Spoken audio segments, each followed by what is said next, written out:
Hello, Dad, and whatever family members might be that ever listen to this. I'm recording this from Denmark on Dad's 87th birthday, and it is the life story of John Duncan Gibbs. And I have pulled from about 10 different accounts to try to flesh out the story a little bit more. So I'll try to explain as we go along who is speaking and what's happening. John Duncan Gibbs was born February 26, 1815 at Haverfordwest, Pembrokeshire, Wales. A little bit about the city, the country side where he grew up.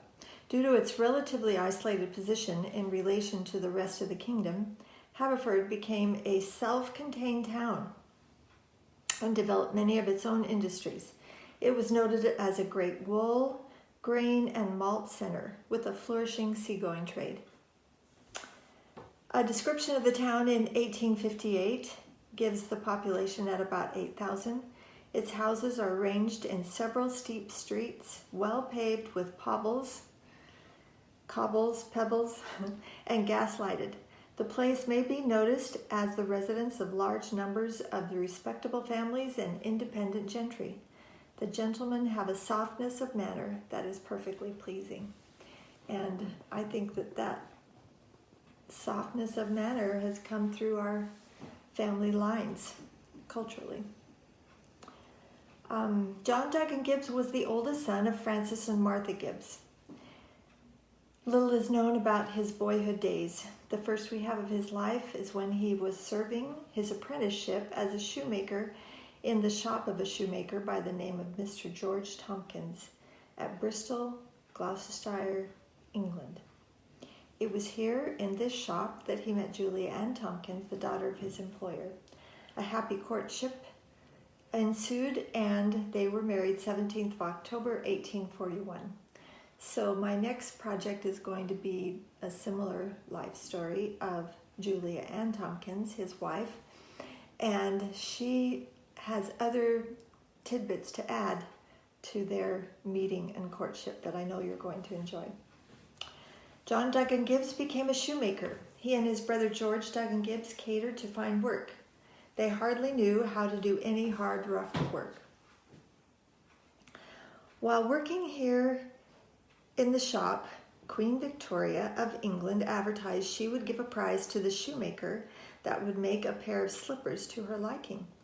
This was open to all shoemakers in England. George Tompkins announced to his workmen that they were at liberty to enter the contest. He would furnish the material, but each would have to do all the planning and work. John D. went to work, selected the material and the style of the slipper.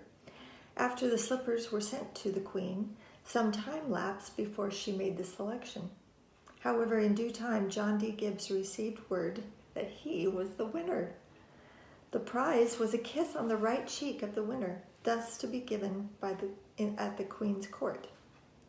John had the pleasure of going to London and was ushered into the reception room of Queen Victoria, where he was greeted very kindly by the Queen.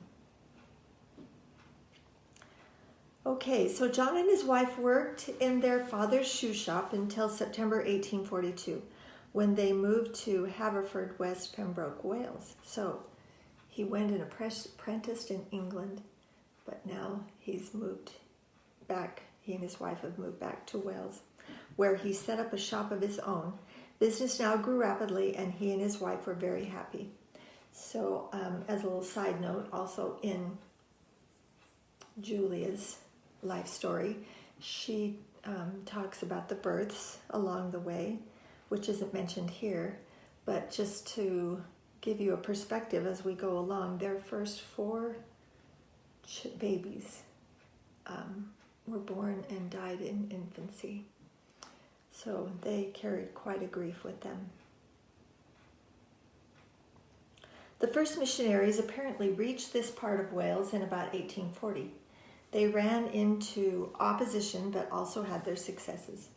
The minutes of one branch reported that the missionaries had converted and baptized so many that the ministers of the old established church were very disturbed, and the whole town was in an uproar.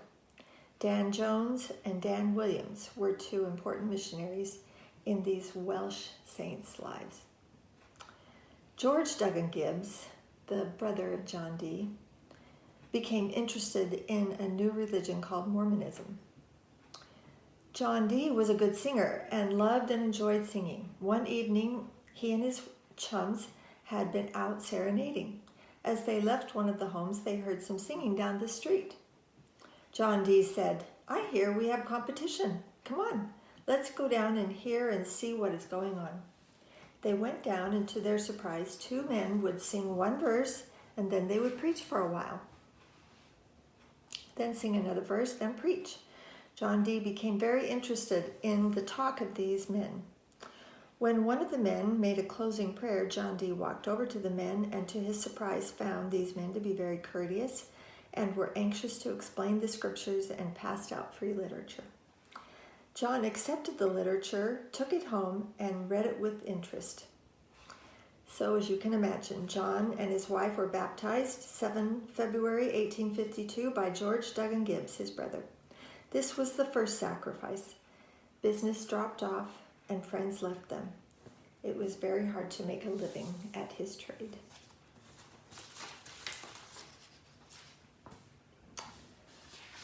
Page 2. The church was urging immigration, and with the help of the Perpetual Immigration Fund, many soon after baptism made the long journey to Zion. John and George Duggan Gibbs, however, performed a great service by remaining in Pembroke and helping give leadership and stability to new small branches. They bid farewell to many friends they had seen converted and baptized, while they and their families remained in Wales. On 17 March 1852, John Duggan was ordained to the office of a priest by Elder John Price, president of the Pembrokeshire Conference. The 24th of May, 1852, he was ordained an elder and appointed clerk of the council and auditor of the Immigration Fund. He was called to labor as a traveling elder and branch president. He labored in these capacities for 11 years. That is quite a mission call, 11 years. He was an honest tithe payer and donated to the Temple and Immigration Fund. He started his missionary work with elders David Thomas and John Griffiths. They traveled a week at a time, returning on the weekend to their homes. They taught the first principles of the gospel and taught them to be united and to watch and pray and to attend church. He did not record any of his labors in the year 1853, but started to record in February 1854. So much of what I'll be reading will be directly from his journal. He taught the saints to be united and to love each other. We find in reading his journal that when they neglected their meetings for some time and then came back to church, they would have to ask forgiveness and promise to be more faithful in the future.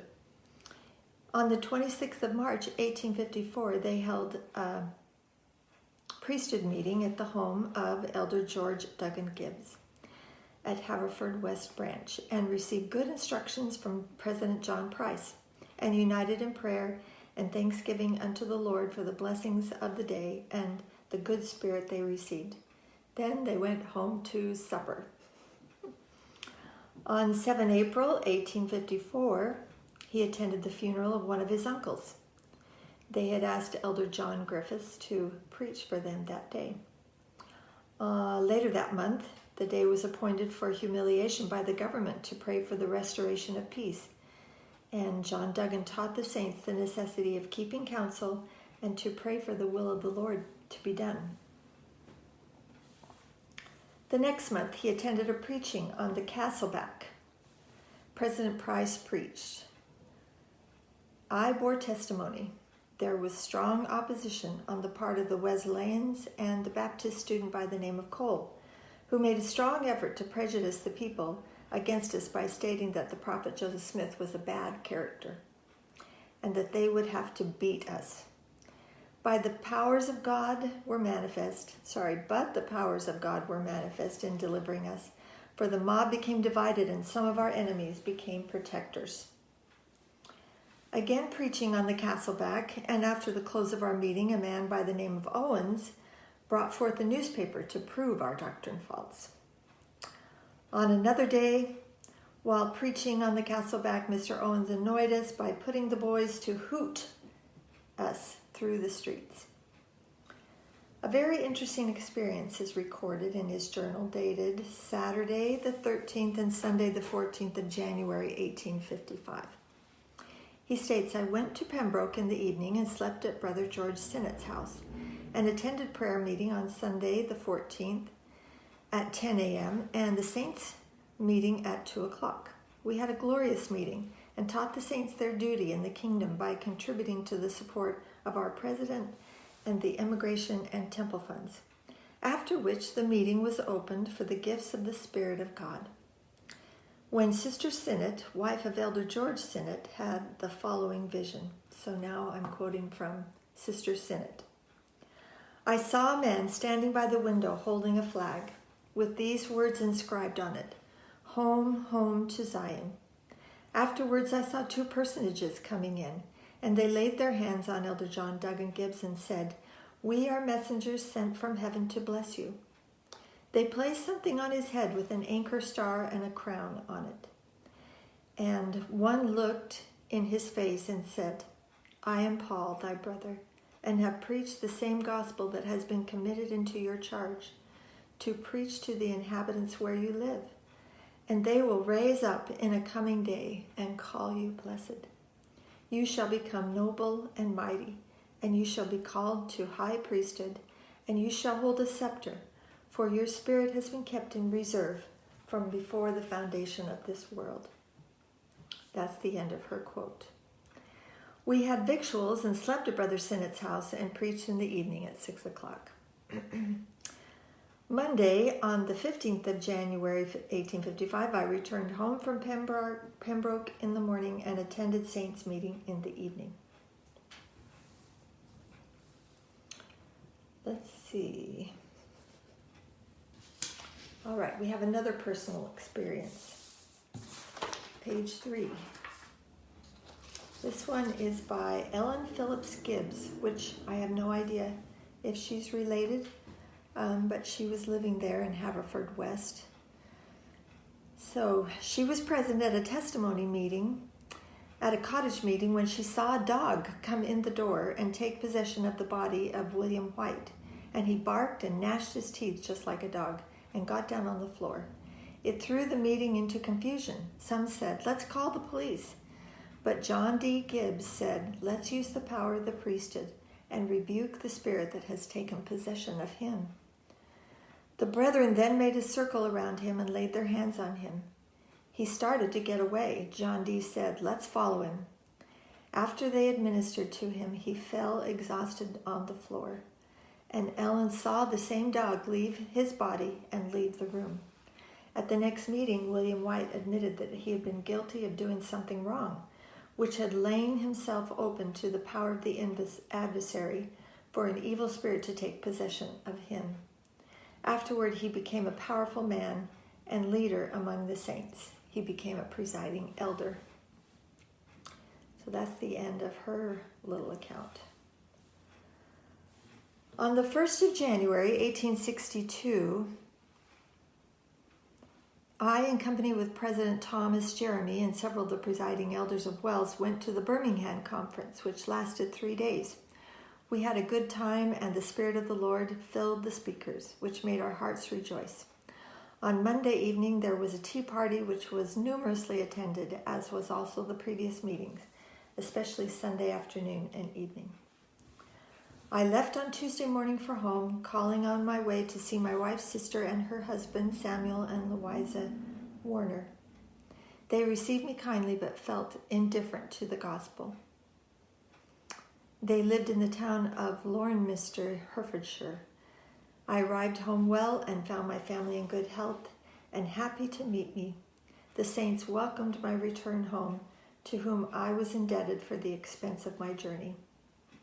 In May 1863, with the sanction of President Thomas Jeremy, I, with my family consisting of my wife and 5 sons, left my native town, Haverfordwest, for the land of Zion. Okay, now we switch to the account of David M. Stewart. And he was the member of the church who was in charge of all the saints on board the ship where John D. and Julia Ann and their family sailed. So he begins, this is David M. Stewart now. He begins, I journeyed to Liverpool on the 26th of May, 1863, and boarded the ship Cynosure, where I was put in charge of the saints immigrating to Utah, with George H. Gleason and William G. Smith as my counselors. And then on the 30th, I organized the saints into 6 wards, with William G. Pitt over the 1st ward, James Watson over the 2nd, Edward Clough over the 3rd, James Brown over the 4th, William Hayward over the 5th, and John Gibbs over the 6th ward. And these are the divisions on the ship. I instructed them in their duties, and they were all sustained by common consent. The rules were read. First, see that no evil exists, that good order is sustained, that cleanliness is kept in all the wards, that health may be preserved. It was also arranged that each ward attend to their prayers morning and evening when the night bell rang. So I'm just pulling out parts now of his account that I think relates to John and Julia and their voyage. On May 31st, we weighed anchor at 5 o'clock in the morning and set sail. That night I dreamed I saw a ship safely landed in New York Harbor after a long, dreary journey. I saw us all hailed welcome home with a band of musicians. Next day I told the saints and captain about my dream. It was so impressed on my mind that I never had a doubt of our not landing there all right, although we were in a poor sailing ship which, and note this, which was lost on the return trip. So truly they were being sustained by the Lord. We had 859 souls on board. You see how I take from all different accounts and sandwich them in. Okay, continuing Brother Stewart's account. We were tossed about on the ocean in the fog for days. The captain told me he had lost his bearings, and when the fog lifted one day, we found our ship in the midst of 14 icebergs. We sailed close by one of them. It looked like a little island covered with seabirds and had its mountain peaks, canyons, and vales. It appeared lonely in the sun, dancing on the crest. The measles were brought on board, and we had 50 saints down at one time, children and grown people too. The youngest son of John and Julia contracted the measles, but he recovered. The doctor was a poor excuse. He went around the patients with a bucket of salts and left a big dose for everyone that was sick. I told the captain, it's a mistake to give open medicine when the measles are breaking out. Well, doctor them yourself, roared he, for he was a barboiled, big-faced man, grim and untidy. He gave me a medical book saying, use the medicine I have along for the sailors. That doctor is a drunken sot, and he was put on board to pacify the law. I will not do quarrel with him, for he might give us trouble. The best way is to ignore him and tend to the measles cases yourself. I acted accordingly, and we got along all right. 7 children were born during the passage, and I married 7 couples. We had old man John Toolidge with us on board, and I bade him to organize a choir in every ward and let him preside over them. This proved a great success in passing the time profitably and kept the restless spirits occupied while they practiced music. We had concerts every opportunity on deck and joined all the ward choirs with Toolidge conducting. Can't you just see that wonderful event happening? The captain was delighted with our sentimental music. We had some fine talent, and thus we passed the time along during a long and dreary voyage. On Sundays we had public worship. The captain had the sailors trim up the ship for that purpose, and listen very attentively himself to what the speakers said. He forbade the sailors using profanity in the presence of the saints. So further on, this is still Brother Stewart. I remember one night after the ship was quiet and everyone had gone below. I stood watching the evening star and dreaming of my home. Remember, he had been on a mission in the British Isles for some time, long time, and now he was on his way home, but he was fulfilling this responsibility on the way. So he was dreaming of my home. I wondered, how is our little Eliza and Sarah, my wife? How has she fared without me? It has been a long time, and it seemed in imagination that I could take her in my arms and hold her close. Would I be out here, away from what I hold most dear, if I did not know that our Lord has restored his everlasting gospel to the earth? Not much I wouldn't. I'd be home taking care of my loved ones and working with her to make a home we both crave. I wept that night with sheer homesickness and knew it would be many weeks yet before I get these saints to Zion. And that night my pillow was wet with tears. So Brother Stewart continues, we finally arrived in New York Harbor with great joy. New York City was all in an upheaval. 10,000 soldiers were there from the front to enforce the draft. The citizens had been unwilling to comply with the draft for the army, and the soldiers had to be sent from the field to enforce it. But it was a delight to be greeted by a band in our behalf. Castle Garden was in a state of turmoil when we landed, and we were hustled like so many sheep into a pen. The saints had all their money to change into American money. I had to go among them to get their money and give them credit for what we got from a shilling upwards and get it changed into greenbacks.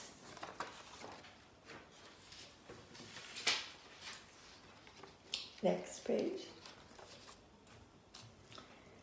Brother Stewart continuing, on July 29th, we arrived in Quincy, Illinois, where we took the steamboat for Florence near Omaha. Here the responsibility I had borne was put upon the captain, meaning in Florence, the captain of the companies, and I was appointed chaplain in Captain Thomas Rick's company.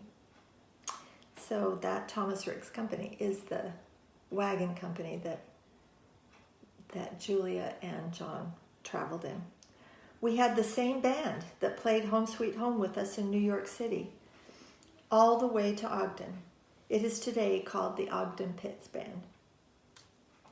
Okay, so now we're back to the account from the perspective of John Duggan. They left Liverpool, England, where they boarded the sailing vessel Cynosure with 754 saints, arriving in New York Harbor, 19 July 1863. In New York, they boarded rail cars for the West. While they were loading into boxcars, as the passengers, cars were all taken to transport the soldiers to the war, which was raging at the time between the North and the South. At St. Joseph, Missouri, they boarded a steamer for Florence, Nebraska. Now, here we take a little departure. So we have John and Julia and their 5 sons. Their oldest son was named Charles. So being a teenager, you're going to find this next account from him, his words, to be very interesting.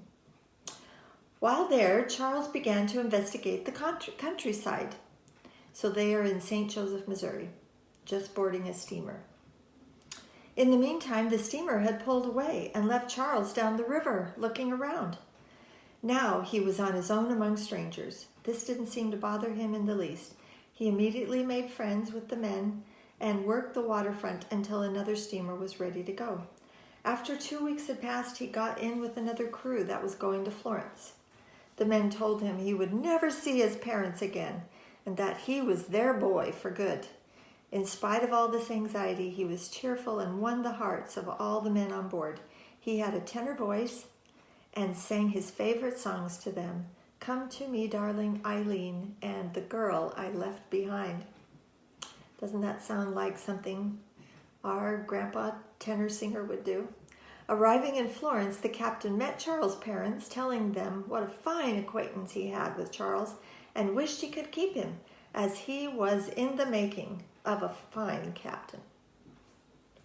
Okay, so back to the narrative. Arriving at Florence the 10th of August, 1863, where ox teams were waiting for them, they were booked for the Thomas Ricks Company, which consisted of 100 wagons with 4 yoke of oxen to each wagon, which made it very crowded.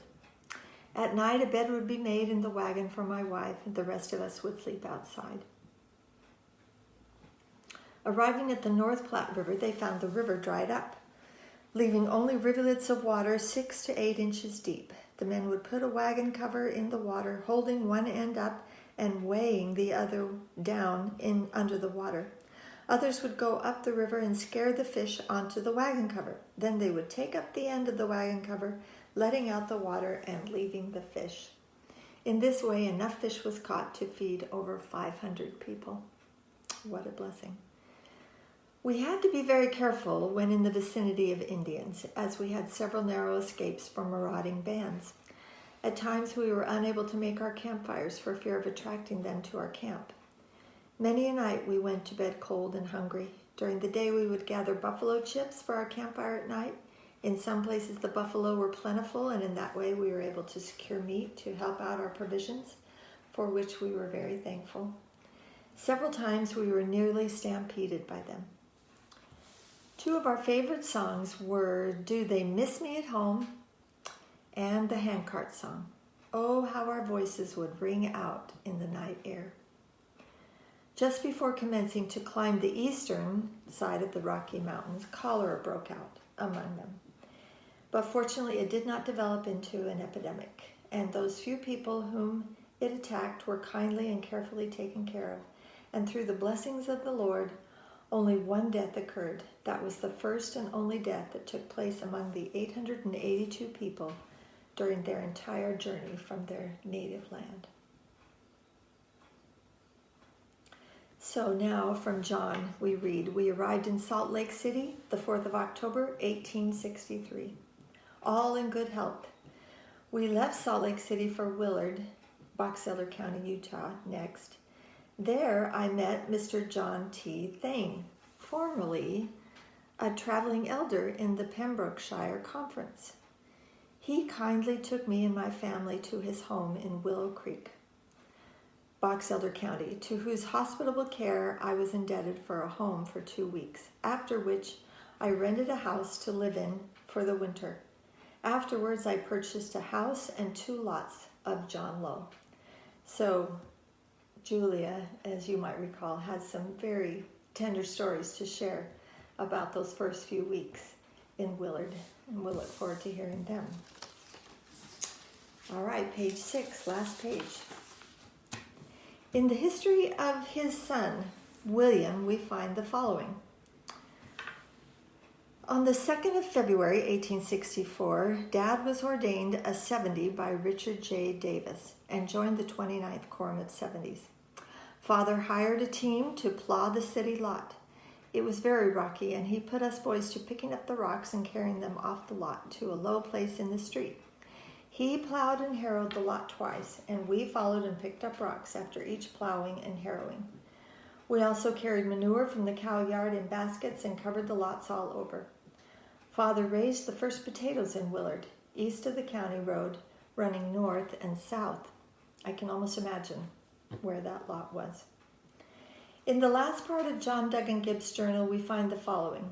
In the month of June 1864, this is still in Willard, Bishop Corden called me to act as ward teacher in the ward, which I filled to the best of my ability. I was also called to preside over the teachers' quorum, which I filled until moved from there.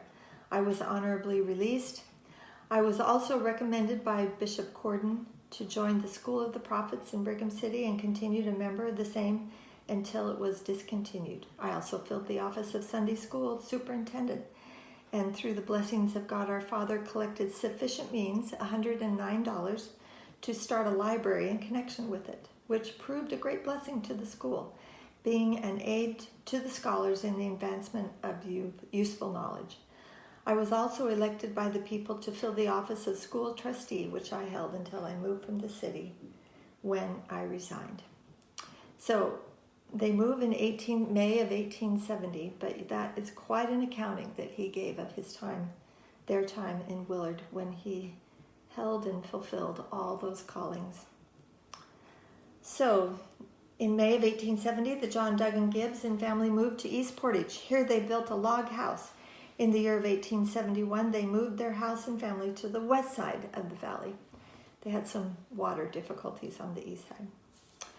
While attending state conference on the 27th of January, 1884, at Brigham City, Utah, Brother Gibbs was called to open the meeting with prayer. And when the prayer was concluded, President Wilford Woodruff, then president of the 12 Apostles, inquired, "Who was that brother?" On being informed of his name and residence, Brother Woodruff said, "Let him be ordained a patriarch." And before the conference was closed, this was attended to under the hands of President Woodruff and Apostle Lorenzo Snow. He was also a member of the first Malad Stake High Council when the stake was organized, February 12, 1888, and he was the senior member. So now I have a sweet little memory from the history of their daughter, Matilda. She was the youngest of the family, the only daughter to live, 5 brothers and 1 youngest daughter. And from her we read, "I remember my father as a good Latter-day Saint man. He was called to be a patriarch. I used to drive the team and buggy and take him all over the valley to fulfill his church assignments. My father was getting old and he didn't care to drive, and he loved me to drive and go with him. He was about 61 years old. One time my father was to talk at a church conference and we had to cross the Bear River.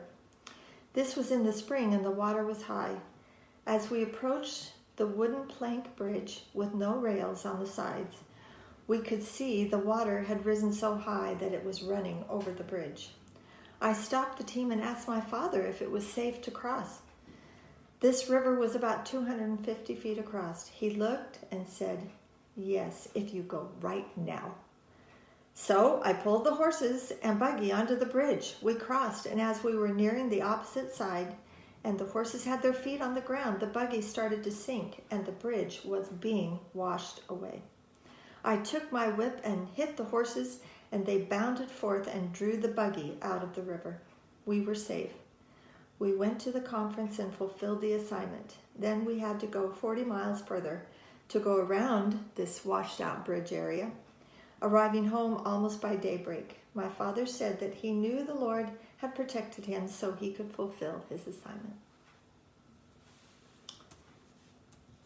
In closing, Patriarch Gibbs delighted in laboring in his calling and in blessing the people, and many are the hearts he has lightened by his words of cheer and in greeting all who visited him, and in carrying equal comfort and blessing to the homes of every family who were so fortunate as to receive a visit. I feel like we've had a little visit today from our great-great-grandpa, John Duggan Gibbs. Thank you, John.